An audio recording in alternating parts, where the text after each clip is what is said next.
Hold on, let me go live on, if I can go live. There we go. Good morning, everybody.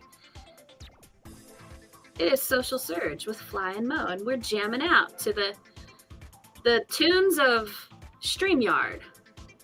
It's tracking your... Is it? I need it.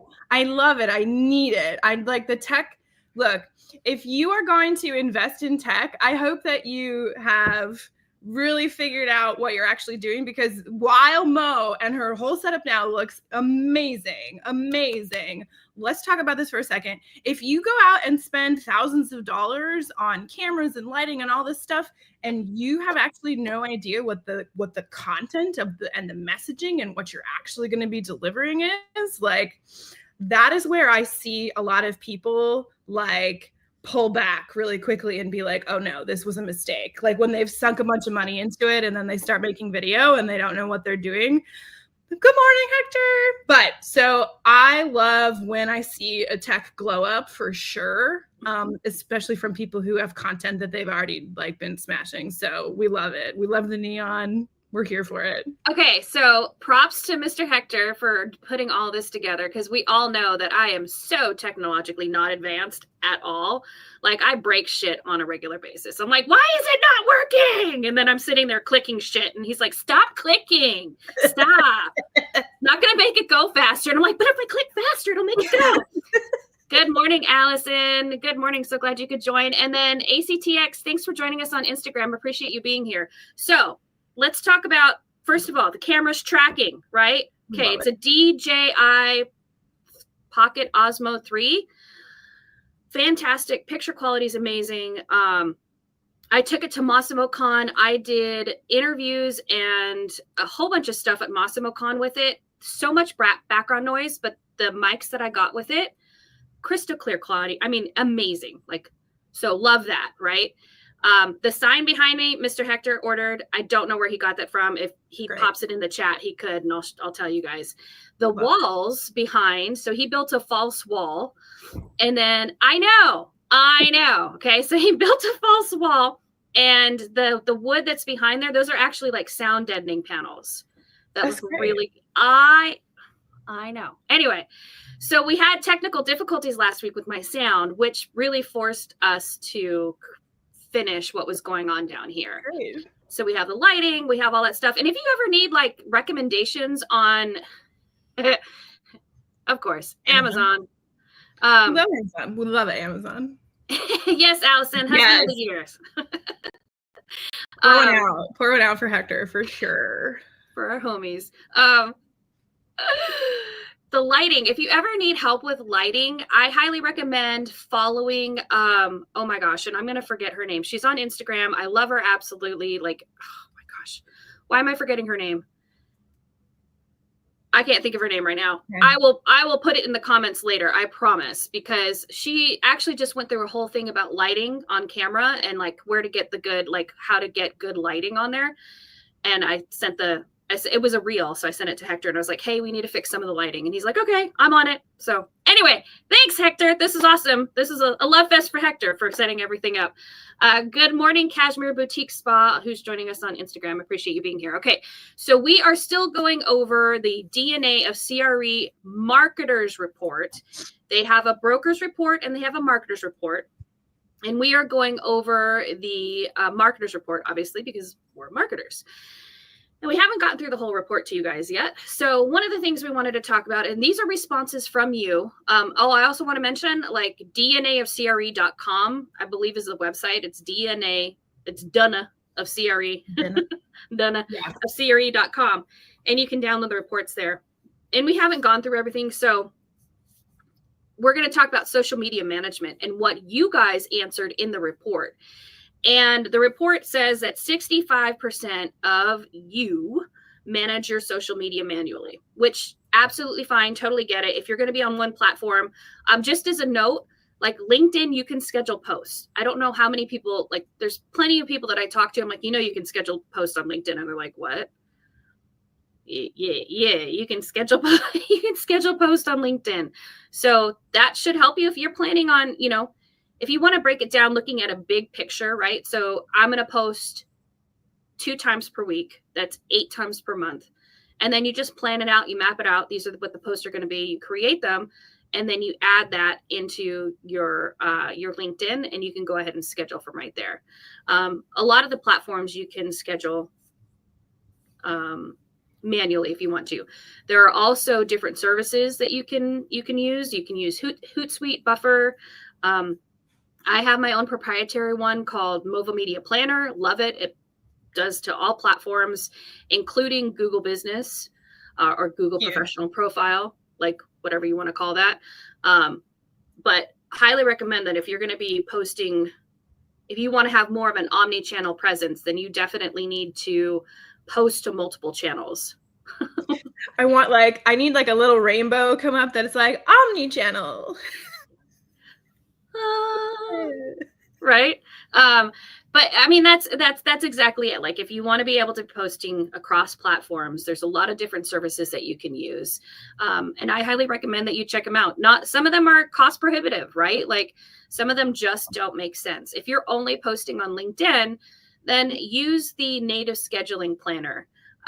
If you are posting across multiple platforms and you need to be able to see that calendar, you need to see where all the content's going, definitely invest in something like, I think ours is like $59.99 a month.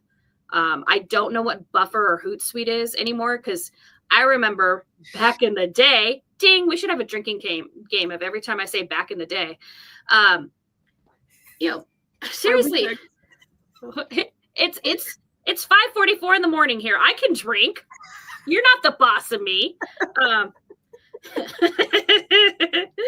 my god, the automatic tagging is so sick.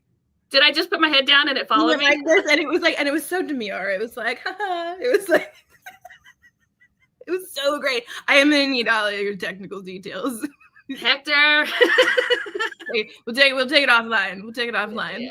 Yeah. No, but like, you know what? Keep going. Yeah. Anyway, we were talking about drinking. It's 5:45 in the morning. It's fine. I was saying that, back in the day, Hootsuite and Buffer actually used to be like super cheap. They were some of the best services to use. And then they got super expensive. And I was like, I don't need all the bells and whistles. I just need to be able to schedule my stuff. So anyway, okay. I was just saying, there's literally so many options, which is frustrating, because then you're like, is it this? Is it this? Is it this? Or like a new one comes out, or this thing, or like some integrate with only a few platforms and others have a more like holistic thing. If you're interested in analytics, different platforms have different capabilities. And again, same thing we're talking about with the tech. These tools are available. They're super helpful. They can 10x your content. But something that they can do that I see a lot again is people are like, okay, so I need my tech stack. I need like my content calendar and my schedule and all this stuff. I need all these tools. I need this. I need a website. I need. They're saying that they need all these things before they start actually producing and creating content. And I'm just like, it needs to be flipped. In many ways, in my mind, I'm just like if you are having all of these things that you feel like you need before you can start, you're never going to start. There you go. Thank you. So Thank you for helping me articulate. Here, this thing right here. This was my tech stack. When I started making video.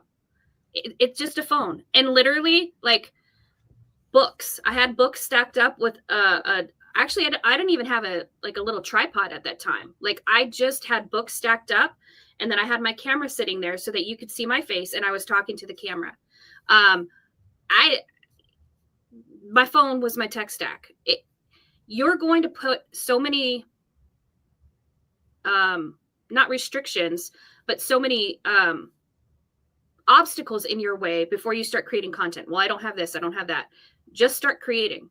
Pick up your phone. Your camera, like, yes, I have this awesome DJI. It's beautiful. I love the quality. I love it. Right?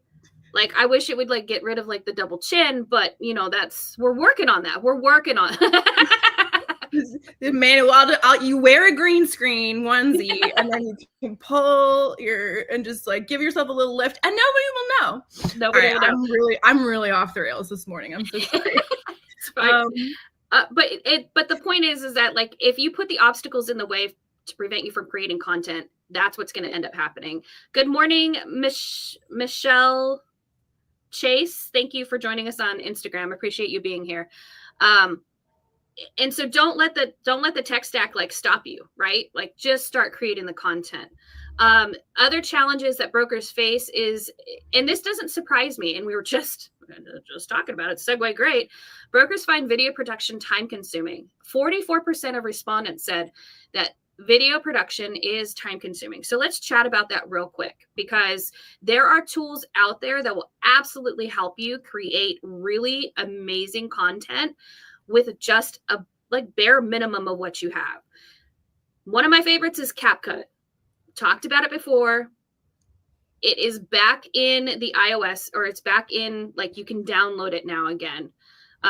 Who knows what's happening with TikTok? And the reason why I'm bringing up TikTok is because TikTok and CapCut are, they're brother, sister, they're first cousins. They're married somehow, whatever. They're kissing cousins. Well, but it's true. And one interesting note that I will say about that, the relationship between CapCut and TikTok, is that one of the reasons that so many people who create content go to CapCut is because it has been optimized with content creators in mind. When you look at something like Adobe, and you look even like into other programs like DaVinci Resolve, like though you can use those programs to create content, but CapCut, I always go back to this one because it was created to support people making video content for TikTok. So it's just set up a little bit different. It's a little bit more accessible. But yes, we do have some ongoing, like, isn't she like gonna be, with the whole TikTok thing. But right. So the thing with CapCut too is that if you pay for CapCut Pro, so CapCut in and of itself is free for the most part.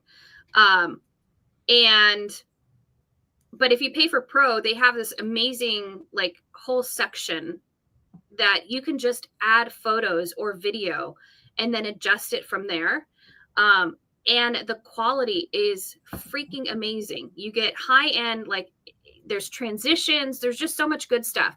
So thinking about it from a broker's perspective, you go out to show a property, you take a picture of the building itself, right? Then you do a pan of, maybe it's the street. You go inside, you do another 10-second clip. Then you take a photo of another great feature.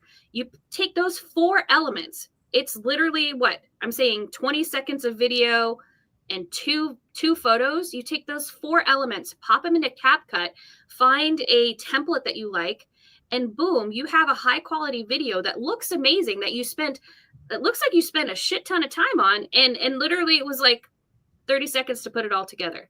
Now, here's one of the things that I've noticed with CapCut Pro. So if I want to use that video, it says to use it without the watermark, I have to upload it to TikTok. I don't know why it does that to me. It doesn't seem to do that to anybody else. There is one other person. Oh, I remembered her name. And I've just forgot her last name. So never mind. Her first name's Chelsea. I forget her. I'll have to go on Instagram and look her up real quick, because like literally we love a leave behind though. We love a reason to come back and engage. Like, oh, I just conveniently forgot this thing. I guess I'll have to come back in the comments. I'm not saying you're doing that, but I'm just saying, like, as a practice, honestly, I love it. I love a leave behind. It's not a practice. It's my brain not working this morning. Okay. Chelsea Pites. Her name is Chelsea Pites, Pietz. Chelsea Pites is amazing.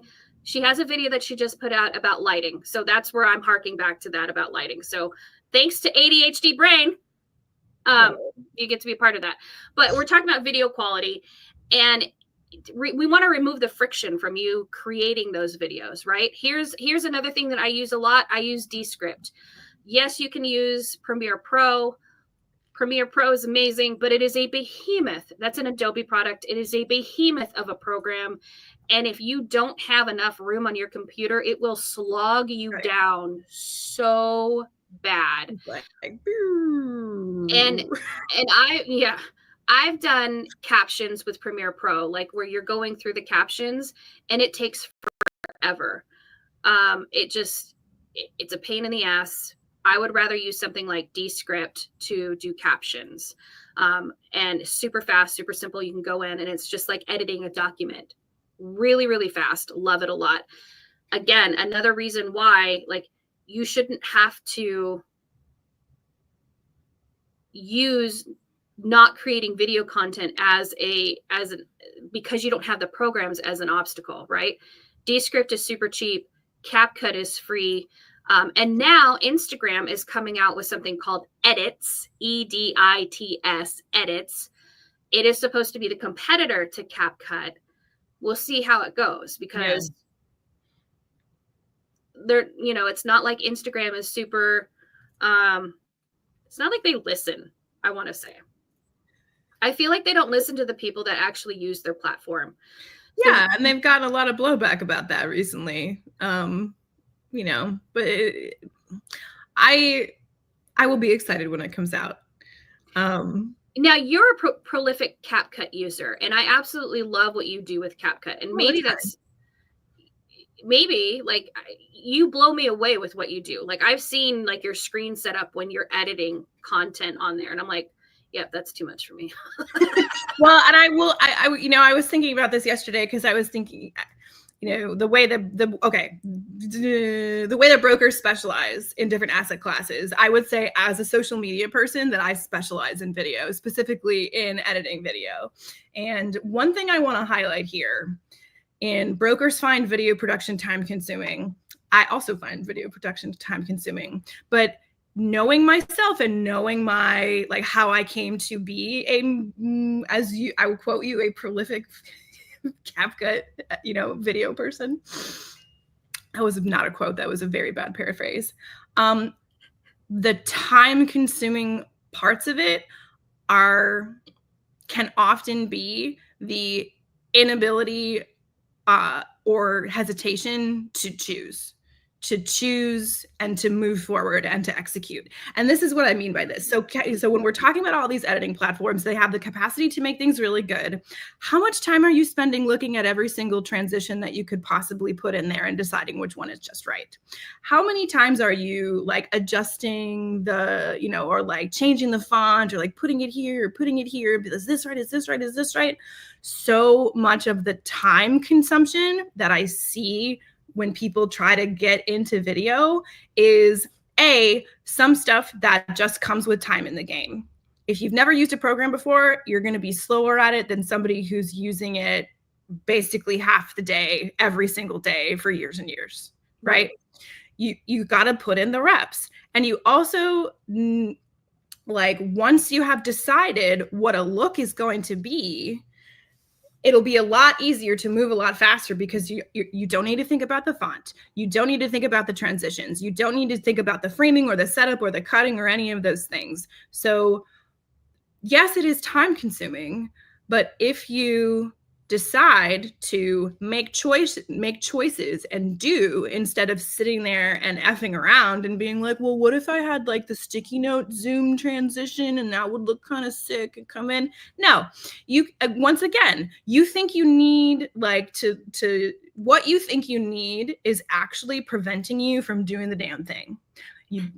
So it is very important to like get in there, and yes, it is going to take time, but like if you're going to be doing this yourself, when you first started out, whatever your specialization is, were you the master at it from day one? You probably were spending a lot more time dicking around, like trying to figure out who to make calls to. And now you're like, I got my CRM and it just like automatically like does the call list and I always know and I can put notes. I'm like, yeah, because you up-leveled, MF, like you totally up-leveled. Right. So when I see like brokers find video production time consuming, it is 100% time consuming. Make some choices, get in the work, and hire somebody to help you if you don't have time and you're just going to sit there trying to decide if you want a neon outline on your face. Right. Like, 44% find this time consuming. Great. Put in the work or go hire someone. I don't know. Sorry. I'm really, you got some spicy me today. There is spice and I freaking love it. I mean, what she said right there. It's true. Put in the reps.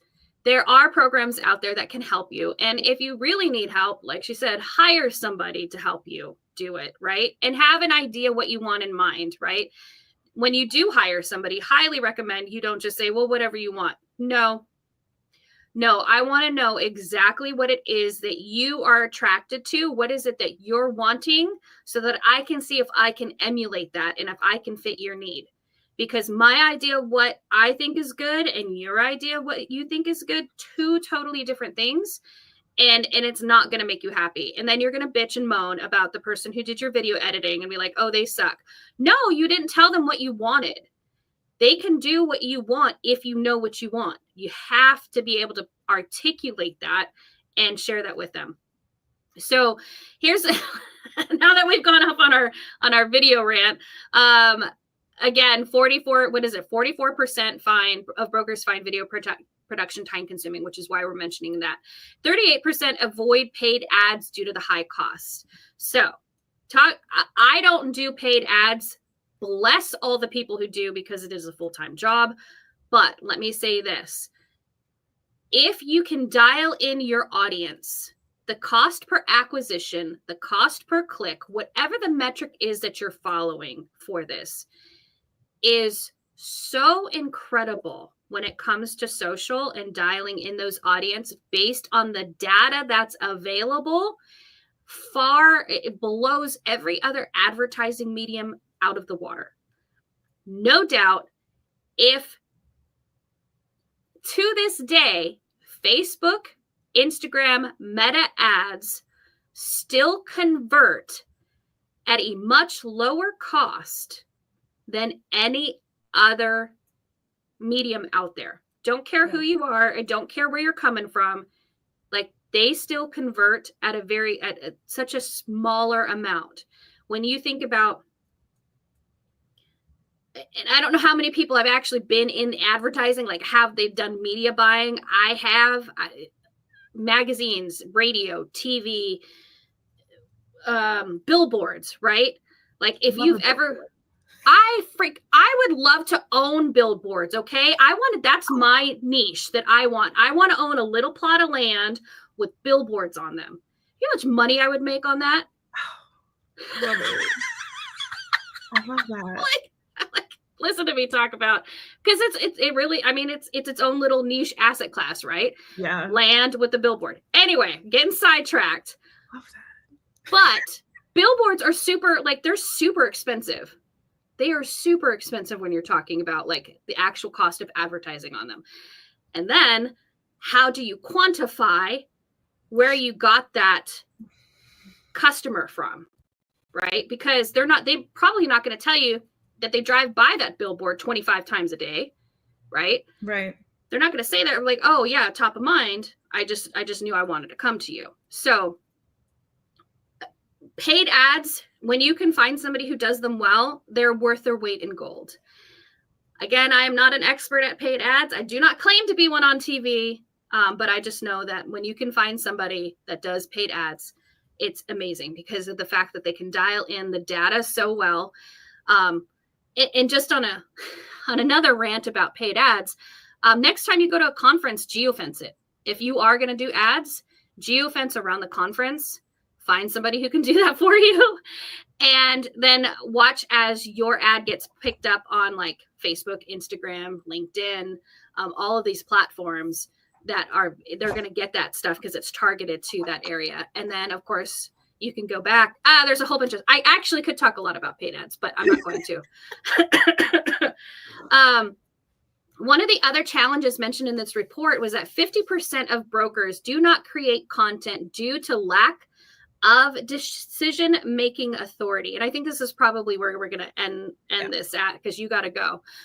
But this does not surprise me at all, because there's a lot of restrictions on brokers especially working with bigger firms. And my recommendation whenever I talk to a prospect is, what is your social media policy? Have you read it? Do you know it? What are your restrictions? What can you do? What can you not do? And I usually get a deer in the headlight look, like, well, I know we had a social media policy. I'm like, I'm pretty sure you got a social media policy that you should probably take a look at, right? What is the kind of content that you can create? And for the most part, I say, it's not too restrictive. But there are some that are like, oh, you can't use that because that doesn't brand, our company. So the recommendation would be, if this is stopping you from creating content, think about all the written content that you can create and that you can share on LinkedIn. It doesn't have to be branded. There's not a photo on there that has to be branded. There isn't fonts or colors that you have to abide by, right? And as long as you're not like dropping F-bombs and making the not like me and Fly, not making them rogue, not making them look bad, then I would say don't let that stop you. This is a really tough one because people get really scared. People get really scared that by putting themselves out there, they're going to lose their jobs. I mean, heck, look at Bob, right? I mean, obviously that is like the greatest comeback of all time that they desperately need to make a movie out of, that I am not going to shut up about this. Yes. Seriously. But the other thing here too that I want to highlight just before we go is that, like, and I'm gonna invoke Beth Azor a little bit here in her "Don't Say No" for the prospect. Like, stop making assumptions about what's possible for you. If nobody else in your brand, if nobody else in your company or in your, like, if you're, look, your marketing department, if you have one at your brokerage, your marketing department is freaking swamped. Yeah. They have way too much to do, just like you do, okay?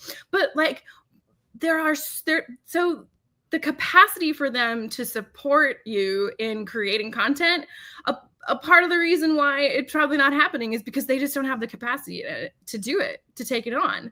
But it is worth having a conversation with people who are either in leadership at your brokerage or in marketing at your brokerage, being like, hey, I really want to ramp this up. Like, what's possible? Like, if your brokerage has a really hard, like, you can't say diddly squat on social, or like if it's very, very restrictive, like, and they're clear about that. But if it's a question of like, I'm worried that I am not going to be allowed to do this. I'm worried that it's not going to be support. I'm worried that I'm going to do something that's going to put my business at risk, my job at risk, my reputation at risk, whatever.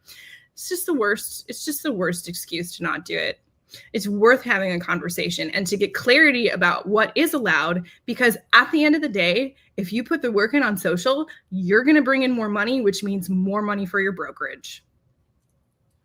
So it is, when I see 50% of people who responded to this of brokers responding, don't create content because they think they're not allowed. Y'all, I'm serious. You have so many amazing stories, and I understand that navigating corporate, bureaucratic lines of approvals and all that kind of stuff is a nightmare, but like, this has the capacity to 10x your business and make everybody a ton more money. So, and nobody is going to give you decision-making authority unless you ask for it. So the 50% of you who are not doing this because you're not in charge, you literally run your business. And if you think that social media could be something that like could really make your business explode, it is 100% worth having that conversation, because a part of the reason that you don't already have content support is probably because they don't have the capacity or they don't know how to do it. And it is a healthy mix of both of those things. It is, absolutely. So as Fly said earlier, just do the damn thing. All right. We'll see you back here on Thursday. We're still talking the DNA of CRE report. We're actually going to go through what we think the strategy should be for conversions in 2025. Can't wait to see you back here on Thursday at 5:30 a.m. Pacific and 7:30 a.m. Central. Right? I got that right. And I'm gonna be in Atlanta. Oh, on Thursday. Guns and Grit, right? Guns and Grits, yeah, the retweet Guns and Grits, hosted by Ken Ashley. It's gonna be a really good time. I'm gonna cause a lot of trouble with my meta glasses. I don't really. There's not a lot of there's gonna be guns. I can't fool around. That's it. Okay, we gotta get off here. But I'll be live from the East Coast on Thursday. Exciting. We'll see you then. Okay.